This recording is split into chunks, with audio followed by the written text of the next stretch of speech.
welcome to another reading vlog. This week I am going to be reading some Kristin Hannah novels. So far I have read one Kristin Hannah novel earlier this year, and I actually just picked up the audiobook by happenstance because it was available for free through Kindle Unlimited. And that was Night Road or The Night Road. I really enjoyed that one. I think I easily gave it a 5-star rating. It's not often that I feel as attached to characters while reading an audiobook as I would when picking up a physical book. I think just because I take my time a little bit more with physical books and I really feel connected to them. But I absolutely loved Night Road, and I definitely had some moments where it was bringing some tears to my eyes. I definitely shed a tear or two listening to that book. So I'm really excited to switch gears and really take this week to sit down and actually read some more of Kristin Hannah's writing. So I'm really excited to jump right in. The first book I'm going to be reading is The Nightingale, and I swear that I have a physical copy of this, but I literally cannot find it anywhere. I don't think I loaned it to someone, but fortunately my husband had some digital rewards on Amazon, and he was kind enough to pick up this copy for my Kindle. So I'm gonna read this on my Kindle, and I'm gonna get started on that today. The second book that I'm for sure going to be reading of Kristin Hannah's this week will be The Women, because that was also gifted to me by someone in my book club, which was really kind of them. And I definitely have had FOMO because my book club read that earlier this year, and it was the month that I joined. So I joined too late to pick up that book and read it with them. So I am so excited to finally get into that one. And then after that, I'd like to get at least one more in this week. I have, I think, 3 other Kristin Hannah books on my physical TBR, and maybe one more that I have purchased on Kindle because it was on sale for like $2. So I'm not sure which one of those I want to get into. Since it's winter, I'm kind of feeling like getting into The Great Alone, because I do have that one, and I know it's one of her really like critically acclaimed books, but we will just have to see where the week takes us. So I'm excited to get started on The Nightingale today, and I will try to update you about the halfway mark through the book.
Halfway through my book. I'm really enjoying it so far. I think it's really good, and I feel like Kristin Hannah has a really nuanced approach to difficult topics. So I feel like she does a really good job of like humanizing topics that most people tend to think are black and white. Like, obviously we all want to assume that if our country was being occupied by Nazis, that we would do the right thing and fight back against them in any way possible. But I think like through the two sisters, she is showing like reasons someone may choose to do something, or like willful ignorance about, like, for example, there's a part where one of the characters is asked to provide a list of names of people who are Jewish or Freemasons or communists, and she's told that it's like just for record keeping purposes, but she thinks that there's another reason why she's being asked that, but she still proceeds with giving them the names, even though she believes like it's probably gonna lead to something negative. She just chooses not to like believe her gut instinct. So just like seeing why someone might make those decisions in the moment, and like obviously I still don't agree with her making that decision, but I do think it's a really interesting perspective on like kind of both sides of the story and the role that people play when they are compliant with those things out of fear or out of a desire to protect their children or their kids, or well, children, kids, family, friends, etc. So I don't know, I'm really liking it so far.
My husband is blowing leaves outside, so hopefully you won't hear him. I hear him banging around a little bit. It's kind of loud, but I'm hoping that my phone won't pick it up too much, because I think he's on the other side of the house right now. I don't think he's on this end of the house, but this is both my Nightingale recap and my halfway update for the women, because I did go ahead and start this as soon as I finished the Nightingale, but I have not had a chance to sit down and record a little update. So this is going to be both of those things. But before we talk about the women, I do want to recap the Nightingale. So I did rate it 5 stars. I really, really enjoyed that book, and I just feel like the main word that has come to mind the entire time while reading Kristin Hannah's writing is that she just does nuance so well. Like, she really does an amazing job of showing all sides of a situation and really making you feel like you're almost reading a memoir as opposed to reading about fictional characters experiencing something.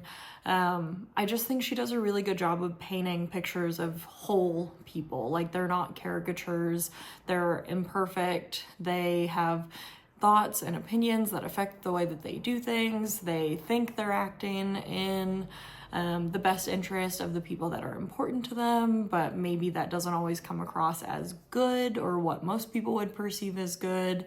So I really, really enjoyed that book. I think it was a really good take on 2 very different ways that women responded and acted throughout World War II in France, and the way that that impacted France and those 2 women's lives.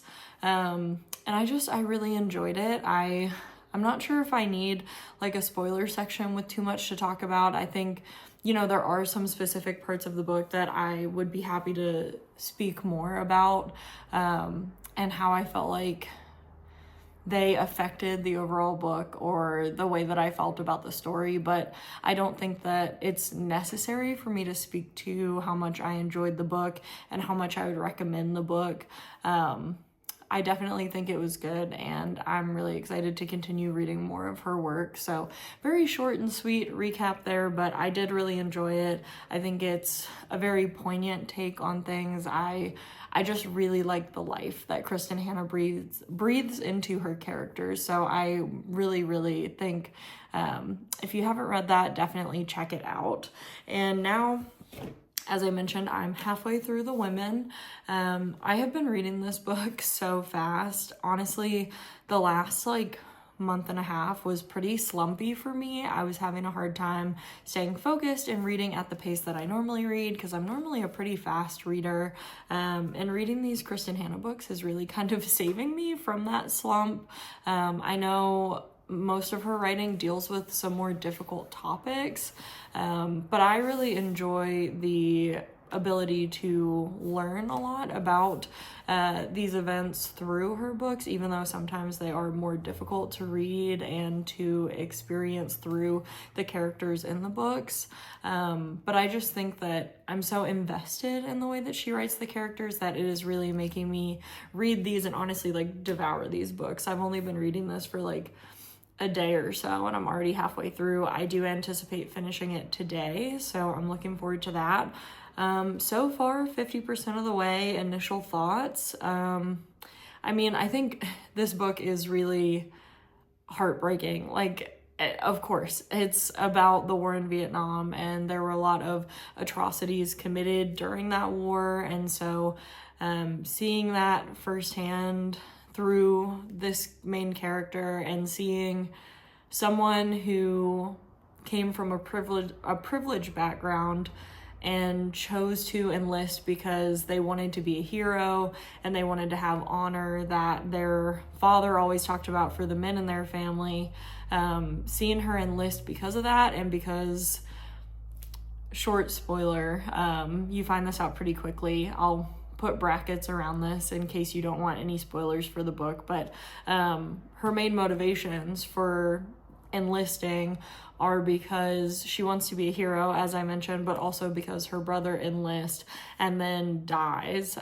He is shot down in his helicopter and there are no remains left, at least that's my understanding of everything at the 50% mark. So those are the reasons that she chooses to enlist and go into the military. And I'm done with spoilers now, so I'll make sure to put up spoilers over marker. But just seeing how someone who really didn't have any understanding of what they were getting into starts to have different perspectives about life, about people who are not like herself, and about the war has been really interesting to follow along. And I've really enjoyed seeing the character development that has allowed for. Right at the 50% mark, there's some pretty tumultuous stuff going on. So I'm really interested to see how that pans out. I feel like this book, I probably will need a spoiler section when I've finished it so that I can fully talk about some of the different relationships throughout the book and my perspective on them and how I think they impacted our main character's growth overall. But I am planning to get through the rest of this today, so I am excited to do that, and we'll film a recap once I'm able to and let you know my star rating for that.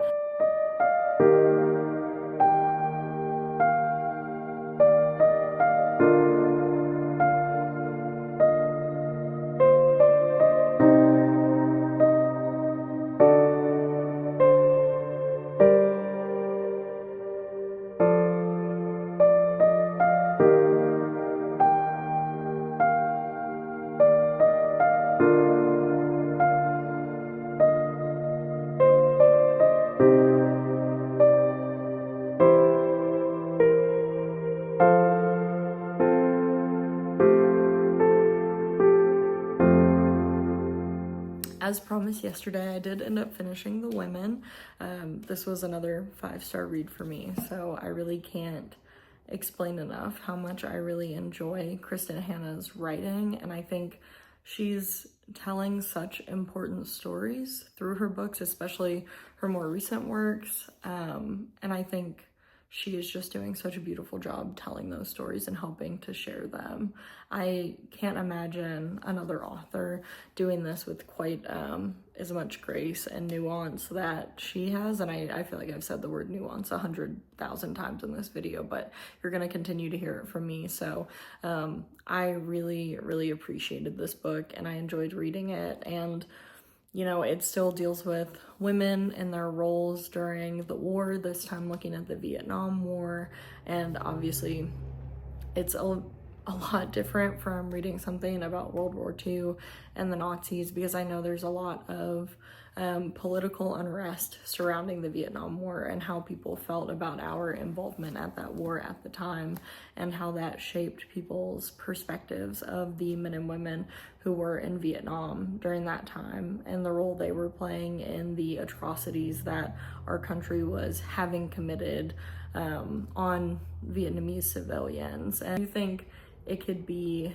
very easy as the American populace, at least with regard to the Vietnam War, to blame the soldiers and the people who were in Vietnam and the veterans for the atrocities that were being committed against Vietnamese civilians, and just some of the outright atrocious things that were being done, like dropping napalm, and the effects that that had on people.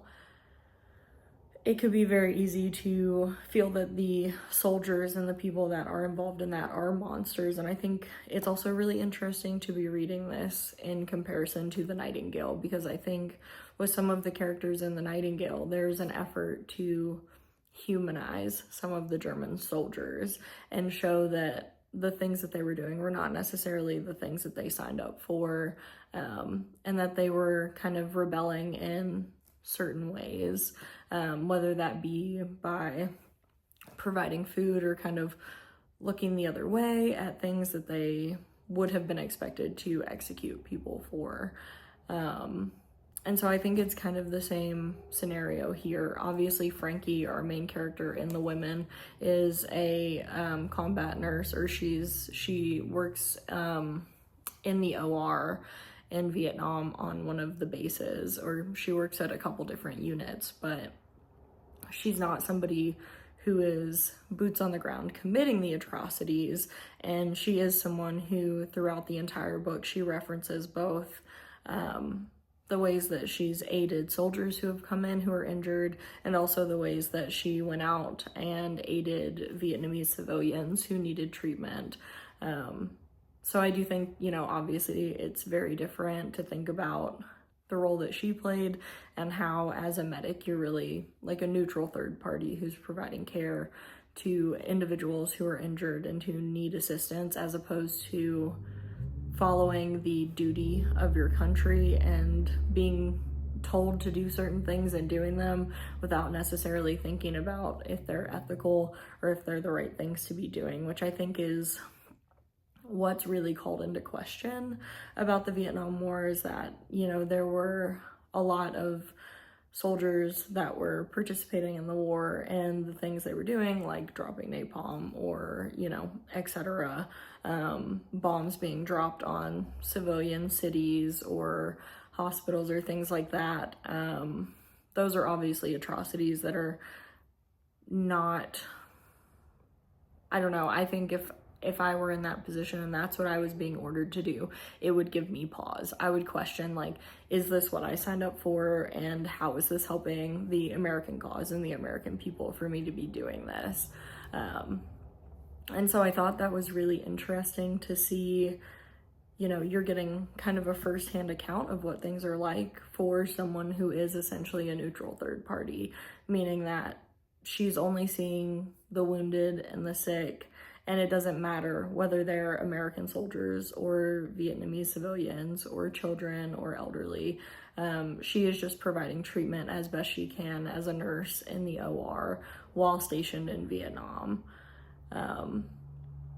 And you kind of see throughout the book how that shapes Frankie's opinion of the Vietnam War and whether or not that should be taking place, and how she feels about, just seeing the tons and tons of American soldiers coming through who are obliterated because they've stepped on bombs, like landmines, or, who have been shot down, and their chances of surviving are very slim. And she's questioning, like, why are we doing this? Why is our country continuing to sacrifice people? And she's seeing so many hundreds of people coming through the OR. So I thought that was really interesting, and a part of the book that Kristin Hannah did a really good job representing, that the individuals who were there, who volunteered to be there, or were drafted or what have you, the individuals that were there that were representing America and our stake in the Vietnam War, that they weren't there with bad intentions. And I don't think that's all encompassing. I'm sure there were people there with bad intentions, but that they were there because they thought they were serving a purpose. They were honoring their responsibility as military members, and then to have them come home and the way that they were being treated, even though many of them felt the same way as many of the protesters did, was very interesting. I feel I'm gonna have to just have a spoiler section to really dig deep into some of my thoughts about this, so I'll start that now.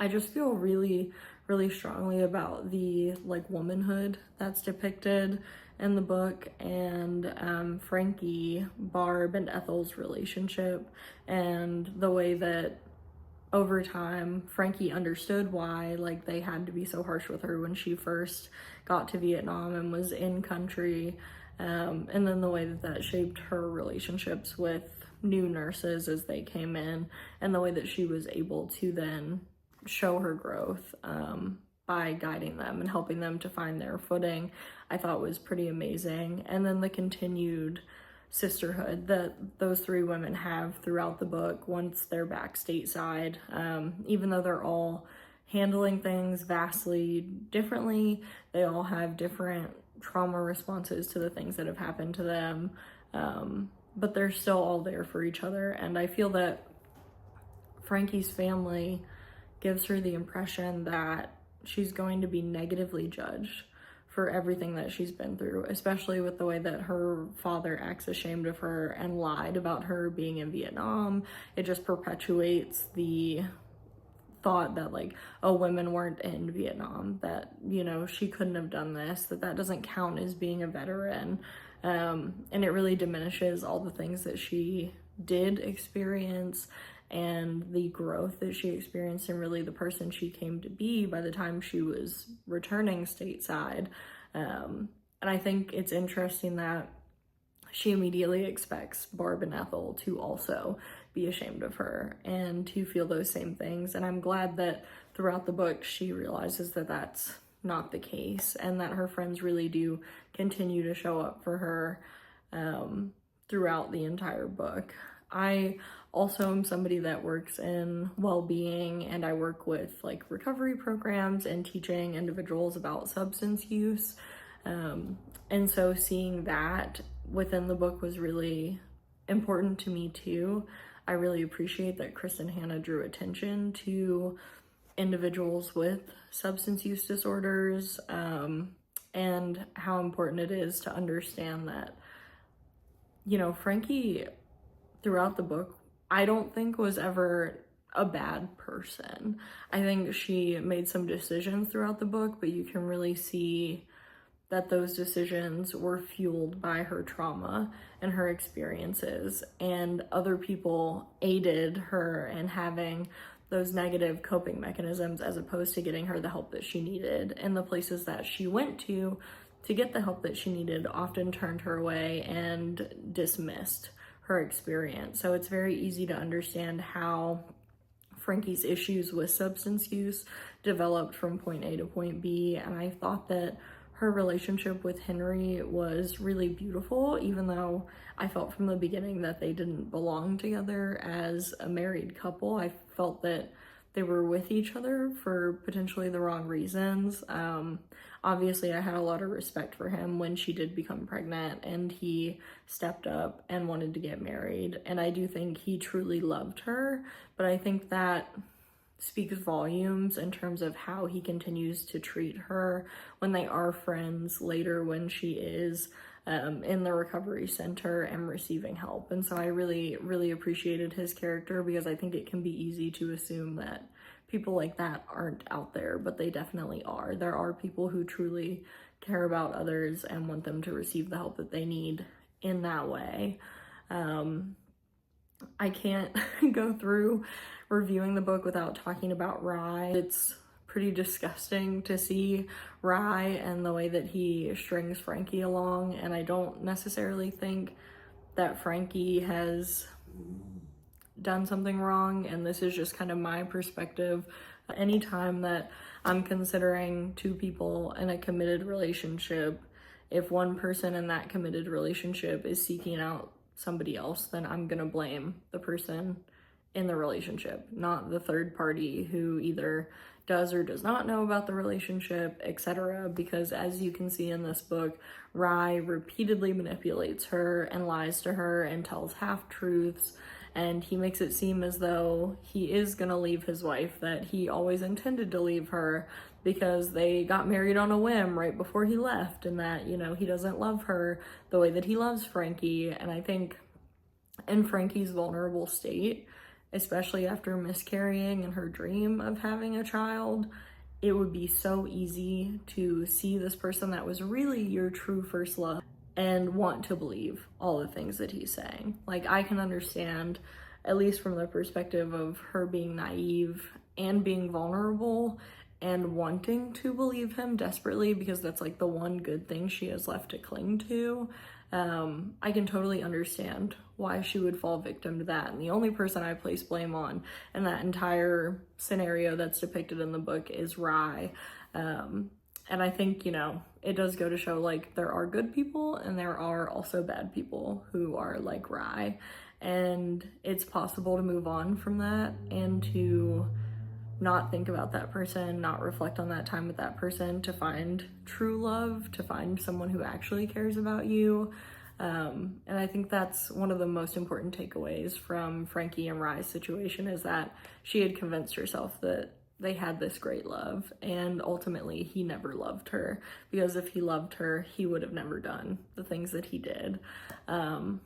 So, you know, it was kind of hard to read all of that and to think about, like, his wife and kids and how often people tend to make those decisions and manipulate others, and, you know, ultimately that's an issue with them and who they are as a person, and it has nothing to do with the woman that they're supposed to be in love with, whether it's the other woman or the wife or the girlfriend or whoever.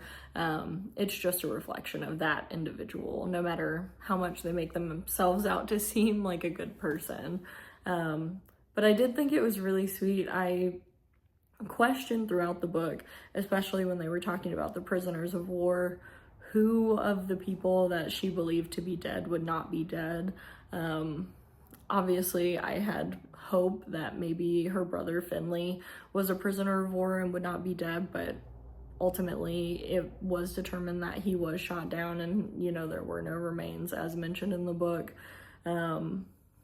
But I thought it was really sweet that Jamie came back, and it was very full circle. You know, they both wanted something with each other, and when she established her boundaries, he never lied to her. He didn't say, I'm gonna leave my wife so I can be with you. Nothing like that. Not like Rye did, where he told her he had an engagement that he broke off, and then they were on R&R together and she believed he was a single man. So I still had a lot of respect for Jamie, even though their relationship was definitely closer than just friends should have been while they were in country.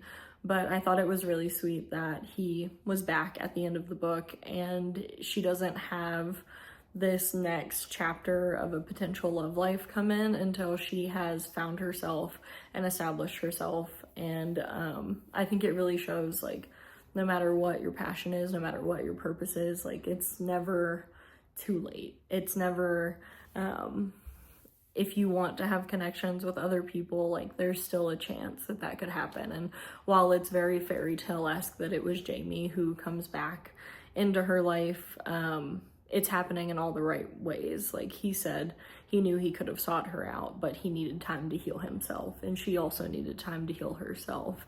And now they're really coming back together at the right time.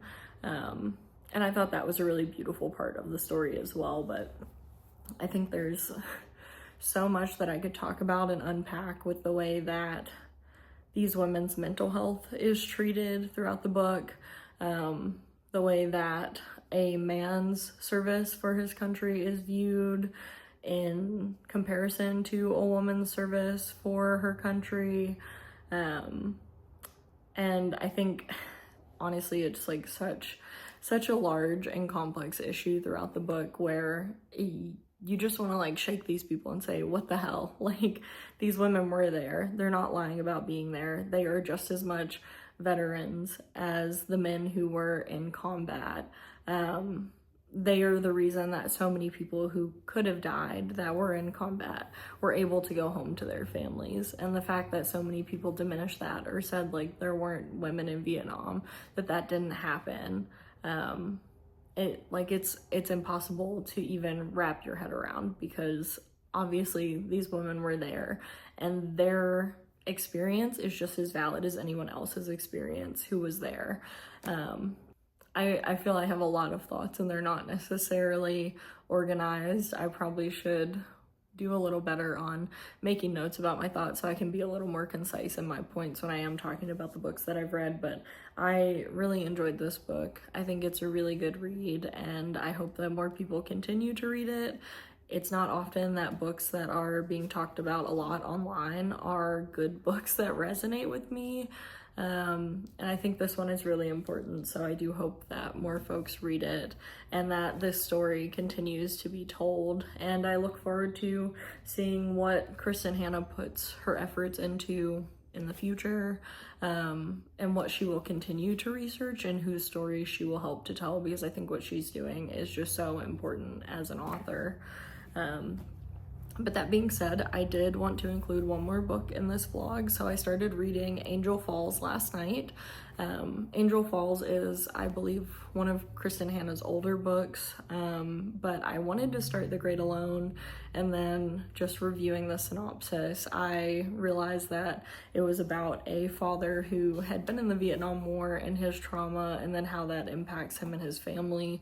So I just wanted to kind of take a step away from that topic for a little bit and try something that was a little bit lighter, and not necessarily lighter, but in the synopsis for Angel Falls, it mentions that our main character, his wife has an accident and then is in the hospital for a lengthy amount of time.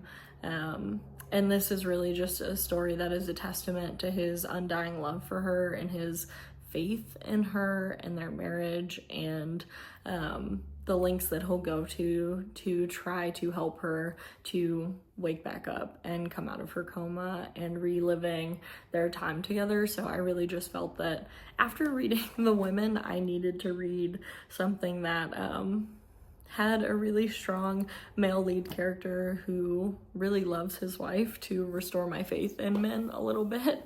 But I have been reading that really fast, so I'm enjoying it, and I'll try to give an update either at the halfway point, which I'm kind of getting close to, or I'll just give a final update at the end of the video once I have finished that.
was working on editing this video and I realized that I never gave a final update after I finished Angel Falls. So I did read Angel Falls in about a day.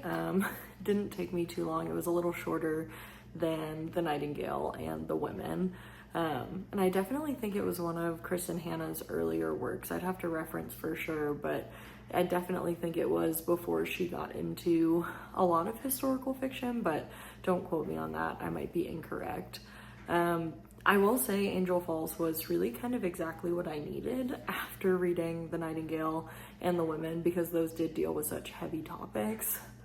Obviously in Angel Falls, as I mentioned before, the wife in the story has an accident that causes her to be in a coma, which is a little bit of a heavy topic, but the story really focused on the relationship her husband had with her, as well as his relationship to his mother-in-law and then their children, and how they worked through her being in the hospital and being injured and the difficulties that came along with that, as well as his willingness to bring in some characters from her past to help to pull her out of the coma, even though that made him question their relationship and their marriage. And so it wasn't quite as groundbreaking as her historical fiction and the other two books that I read for this vlog, but it was definitely exactly what I needed after reading two much heavier books. So I did end up rating Angel Falls 4 stars. I really enjoyed it. It just wasn't impactful. I don't think it's a book that I'll be thinking about for a very long time, but I did enjoy it. So overall for this vlog, we had The Nightingale, which I rated 5 stars, and The Women, which also got 5 stars from me, and then we had Angel Falls, which got 4 stars. So overall, a really great reading week, reading Kristin Hannah books, and I do still have a few of her books on my physical TBR, so you'll definitely see me reading some more of her books later on in the future, either in some TBR videos or maybe in some mood reading vlogs. But I definitely am glad that I've discovered her writing this year, and I'm looking forward to continuing to read her writing in the future. So that's all for my Kristin Hannah vlog, and I will see you in the next one.